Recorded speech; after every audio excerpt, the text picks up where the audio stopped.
రైస్కి బాస్మతి రైస్ కొద్దిగా క్లీన్ చేసుకొని నానబెట్టుకోవాలి.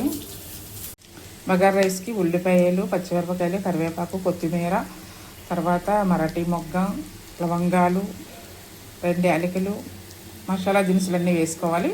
ఇంకా నెక్స్ట్ ఏంటంటే కొద్దిగా నేనేమంటే పాలకూర వేస్తున్నాను. కొద్దిగా మంచిగా పాలకూర, లవంగాలు, దాల్చిన చెక్క అవన్నీ లేనప్పుడు మసాలా పౌడర్ వేసేసుకొని, అలాగే ధనియాల పౌడర్ వేసుకొని, అల్లం వెల్లుల్లి పేస్ట్ వేసుకొని ఫ్రై చేశాక కొద్దిగా రైస్ వేసుకొని ఫ్రై చేయాలి.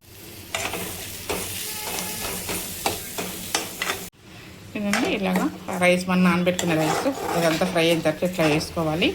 ఇట్లా వేసుకుంటే ఏంటంటే మనకి అన్నం రైస్ అయినప్పుడు కుక్ అయినప్పుడు పొడి పొడిగా వస్తుంది అనమాట.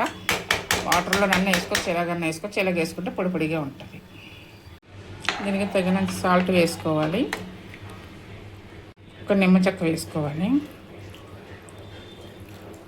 బగారా రైస్ కర్రీ చూడండి, ఏ గ్రేవీ కర్రీ అయినా చేసుకోవచ్చు. నేనైతే ఇది చేస్తున్నాను. ఇదేంటంటే బంగాళదుంప అండ్ వంకాయ, టమాటా, తర్వాత మొక్కజొన్న పొత్తు ఉంటుంది కదా, దాని గింజలు కొద్దిగా, మిగతావన్నీ మామూలే గ్రేవీ కర్రీ అన్నమాట. చూసాక బగారా రైస్ పొడి పొడిగా వచ్చింది. అట్లా చేసుకుంటే మనకి పొడి పొడిలాడుతూ వస్తుంది అన్నమాట రైస్.